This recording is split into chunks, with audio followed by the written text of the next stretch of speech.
My mom borrowed $4,200 from my savings for my sister's wedding deposit, without asking. I found out when my card declined at the grocery store. Mom, you'll make it back. Your sister's wedding is once in a lifetime. I smiled. You're right. Then I canceled the $31,000 venue I'd secretly paid for.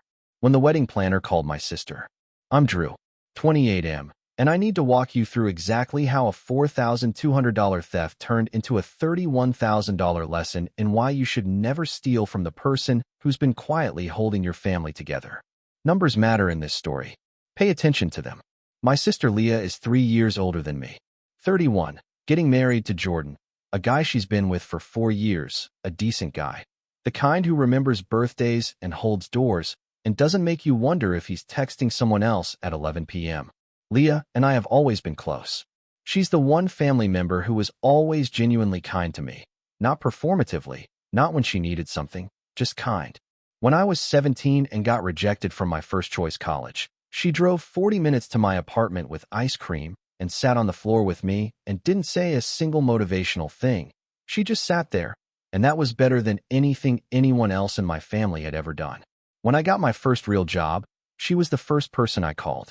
Not mom. Not dad. Leah. She's always been my person. Remember that. It matters for what comes next. Leah fell in love with a venue called the Wren House. Restored 1920s estate on 14 acres. Gardens, stone pathways, a ballroom with original hardwood floors, and these floor-to-ceiling windows that let in light like the room was designed for exactly one purpose, which was to make a bride feel like the most important person in the world. She found it on Pinterest, then visited it with Jordan, then came home and showed me photos with this look on her face that I recognized, because it's the same look she had when she saw her first apartment and when she held her friend's baby for the first time. This look that says I want this more than I know how to say. The Wren House cost $31,000 for a Saturday booking. Leah and Jordan's combined budget was about $18,000. The math didn't work. It was never going to work. I overheard the phone call 3 weeks later. Leah was in Mom's kitchen, standing by the window, and she didn't know I was in the hallway. She was on the phone with Jordan and she was crying. Not dramatic crying, quiet crying. The kind where you can hear the effort of holding it together and the failure of that effort in the same breath. And she said, "We can't have the wedding I wanted. The Wren House is too much. We'll just do the community center." The community center. A fluorescent-lit room with fold-out chairs and a kitchen that smells like the last event's catering and a parking lot view. She said it the way you say something when you've already grieved it and you're just confirming the funeral arrangements. I stood in that hallway and I thought about the ice cream on the floor when I was 17, and I thought about the phone call when I got my first job, and I thought about every time Leah showed up for me without being asked, and I walked to my car and I called the wedding planner from the driveway. The planner's name was Carmen. Professional. Efficient.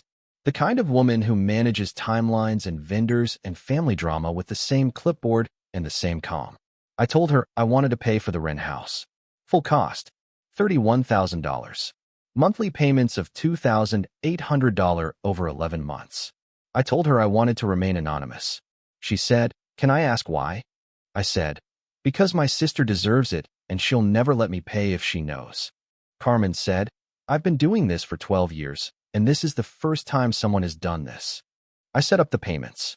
$2,800 a month. Automatic. From my savings account. 11 months. Nobody knew. Not Leah. Not Jordan. Not Mom. Not Dad. Not a single person in my family knew that the venue Leah thought she couldn't afford was being paid for, month by month, by her younger brother who didn't need a thank you and didn't want credit, who just wanted his sister to walk into that ballroom with the floor-to-ceiling windows and feel like the most important person in the world because she was. 11 months. $30,800 paid. One payment remaining. I was 3 weeks from finishing. 3 weeks from Leah's wedding being fully funded in secret. The biggest gift I'd ever given anyone, and quite possibly the biggest gift anyone in my family had ever given anyone. $31,000 over 11 months. I want you to understand what that looked like from my side because it wasn't effortless. It wasn't, I had the money lying around. It was a sustained, deliberate sacrifice that changed the shape of my daily life for almost a year. $2,800 a month. My rent was $1,650. My take-home pay after taxes and benefits was about $5,200 a month. That means the venue payment was eating 54% of my discretionary income after rent. I stopped going out to eat. I canceled my gym membership and started running outside. I drove my car with a check engine light on for 3 months because I couldn't afford the diagnostic and the payment in the same month. I bought groceries strategically, meal prepping on Sundays, buying in bulk, eating rice and chicken 4 nights a week. I didn't buy new clothes for 8 months. My friend Marcus asked me once why I'd been turning down invitations to dinner, and I said, just trying to save. And he said, for what? And I said, future stuff, and changed the subject. Nobody noticed. Nobody asked twice. Because when the quiet person in the family goes quieter, nobody registers the difference. Carmen sent me updates every quarter. Professional. Discreet. A statement showing payments received, balance remaining, and a timeline to completion. I kept them in a folder on my laptop labeled WH Project, because even my file names were anonymous. Every time a payment processed, I'd get a notification on my phone, and I'd think about those floor-to-ceiling windows and the way the light would hit them in October, and the way Leah's face would look when she walked in, and I'd think, 3 more months, 2 more months, 1 more month. I was counting down the way people count down to something they can't wait for. And then my mother blew it up with one transfer at 7:41 a.m. on a Tuesday. My bank account was a joint account, opened when I was 16. Mom, Patrice, was co-signer. Standard setup for a minor, the kind of thing you're supposed to change when you turn 18, but I never did because she never touched it, and it never occurred to me that she would. For 12 years that joint access sat there like a loaded gun that nobody picked up. Until a Tuesday at 7:41 a.m. That's when Patrice logged into the banking app, navigated to my savings, and transferred $4,200 to her own checking account. No text, no call, no warning. 7:41 a.m. on a Tuesday while I was still asleep.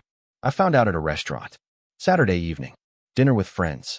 4 of us at a table at a place downtown called Nori, Japanese fusion, the kind of spot where entrees cost $28 and you feel like a functioning adult for being there. Check came. I put my card down. Waiter ran it. Came back.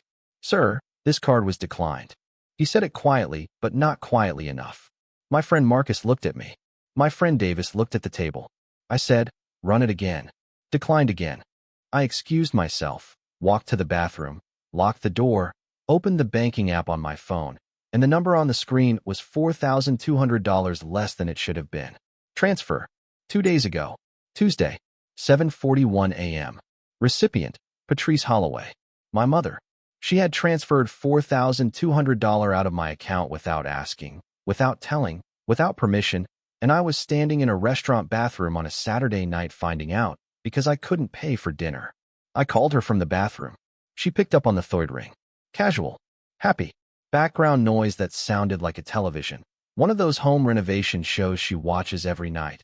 The ones where couples with impossible budgets complain about granite countertops, and the irony of her watching a show about money while she was sitting on $4,200 of mine was not lost on me.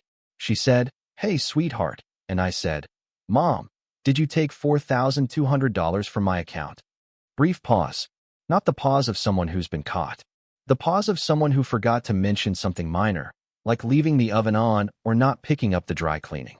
She said, "Oh, I was going to tell you. Your sister and I found a backup venue. Just in case, you know how these things go, and they needed a deposit by Friday, so I figured I'd grab it from your account and tell you this weekend. You'll make it back. Her wedding is once in a lifetime." She said grab it. Grab. The verb you use for taking a napkin from a dispenser.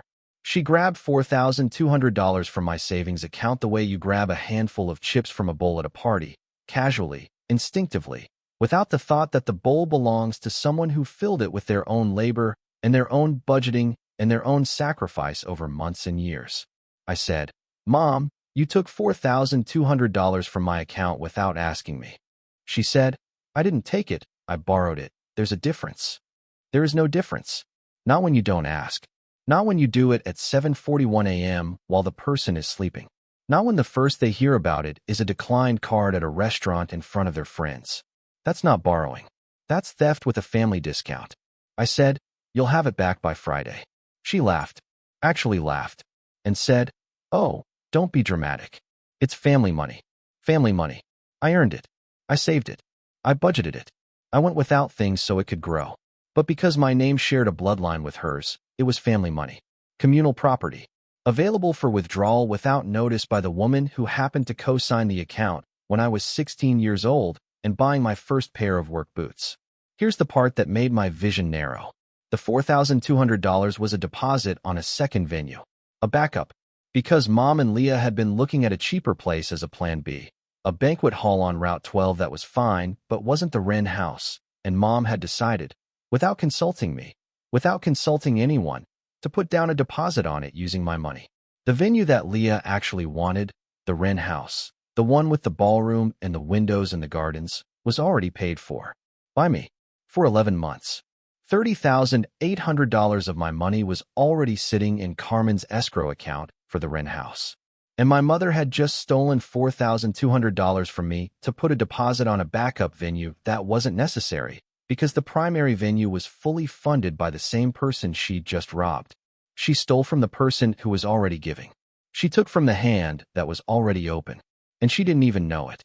I stood in that bathroom for about 4 minutes, staring at the transfer on my phone, staring at the number, $4,200. And I thought about 11 months of payments. I thought about Carmen's quarterly updates. I thought about Leah's face when she saw the Wren house for the first time. I thought about the community center with the fold-out chairs.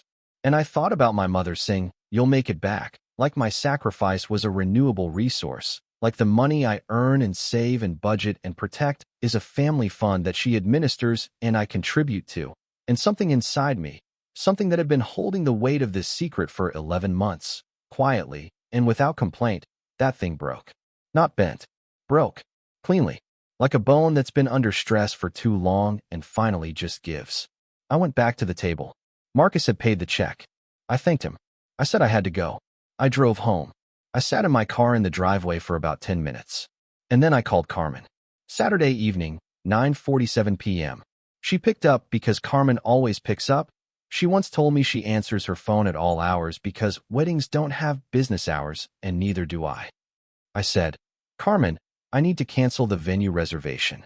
Long pause. "Cancel?" she said. "The Wren house." I said, "Yes." She said, "Drew, is everything okay?" I said, "There's been a change in circumstances." Professional language. Clean. No emotion leaking through.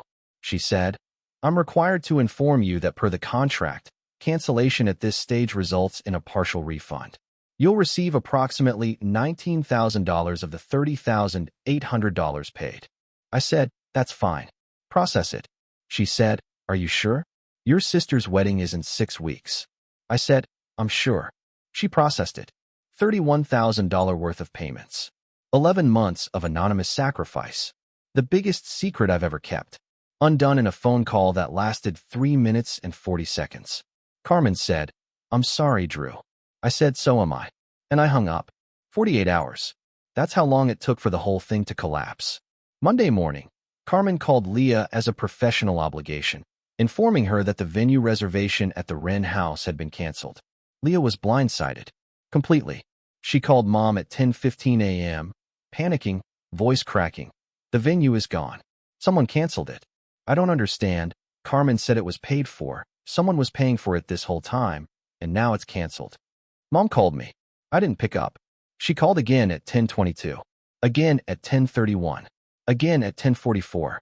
I watched the phone ring 4 times, and I let every call go to voicemail because I had nothing to say to her that would make this better, and everything I had to say would make it worse, and I wasn't ready for worse yet. I was still sitting with broken.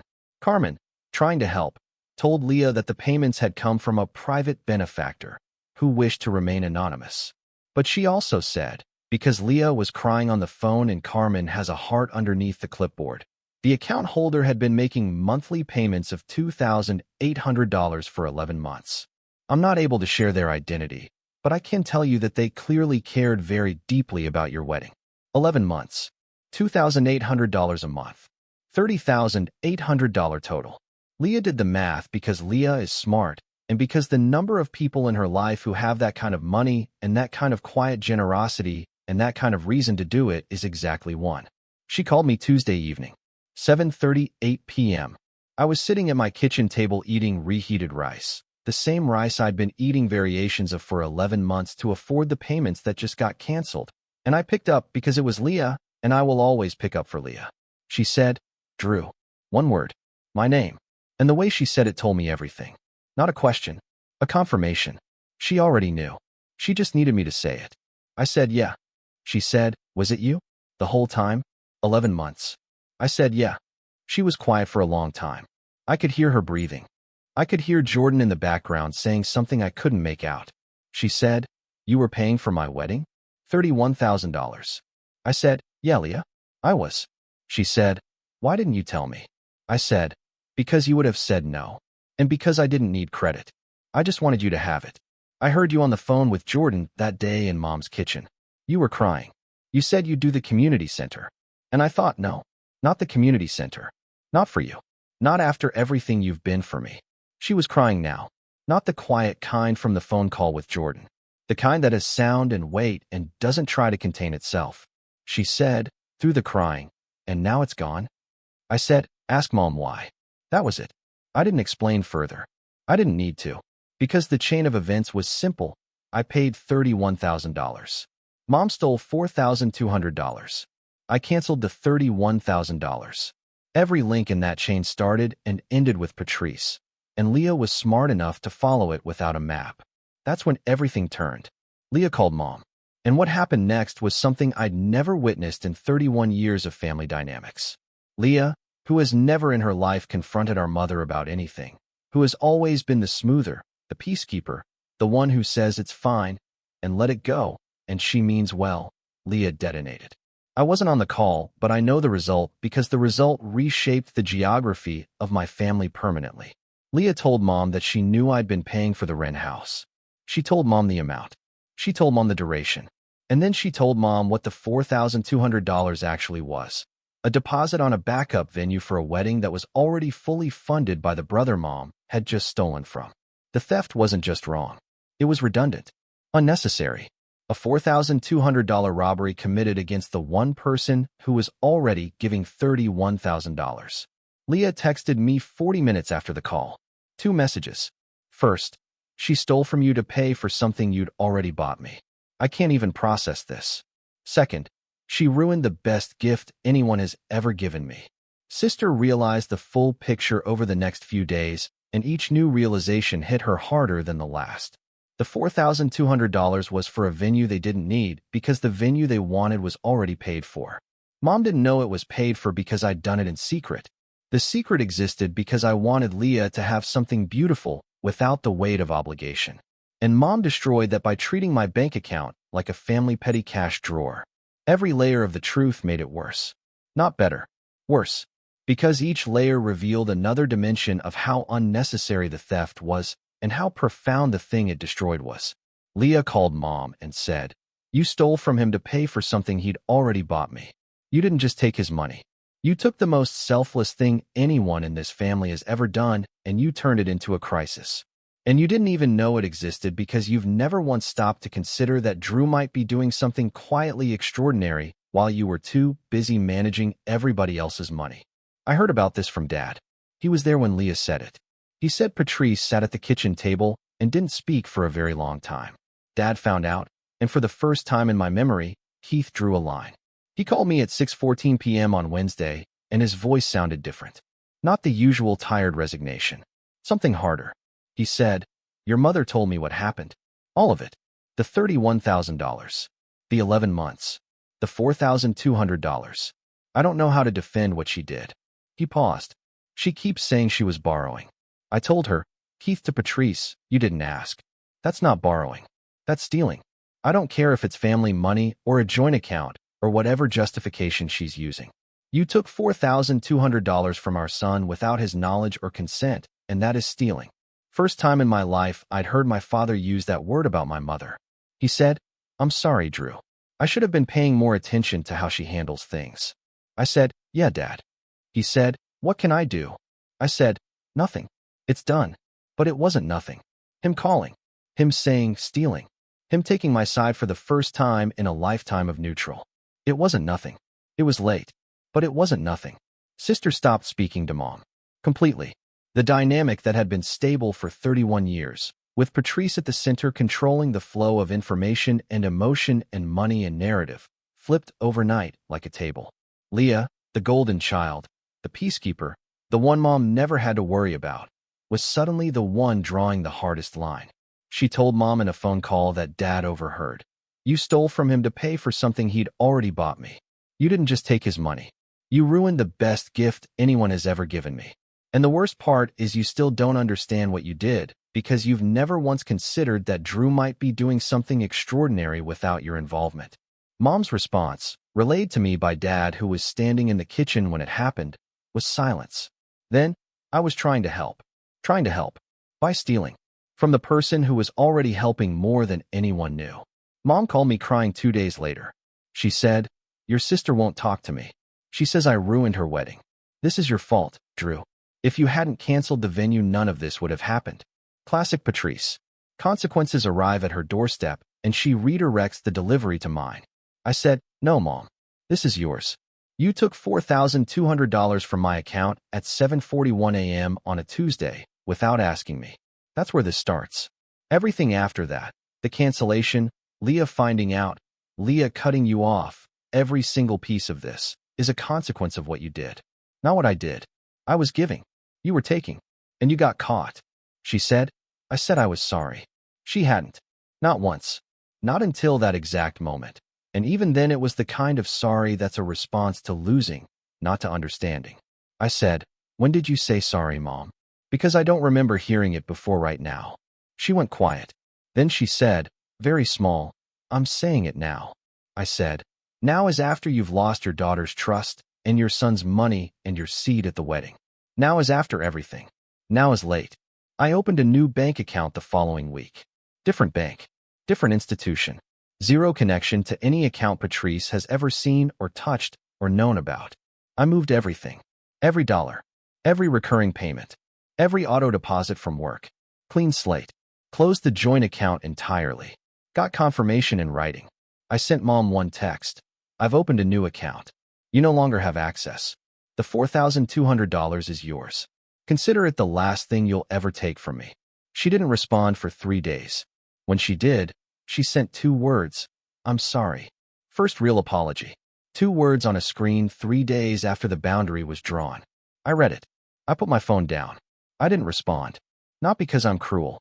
Because some apologies arrive too late to fix what they broke and too early to mean what they should. And the space between those 2 timings is where my mother's "I'm sorry" lives, floating, weightless, not landing on anything solid enough to hold it.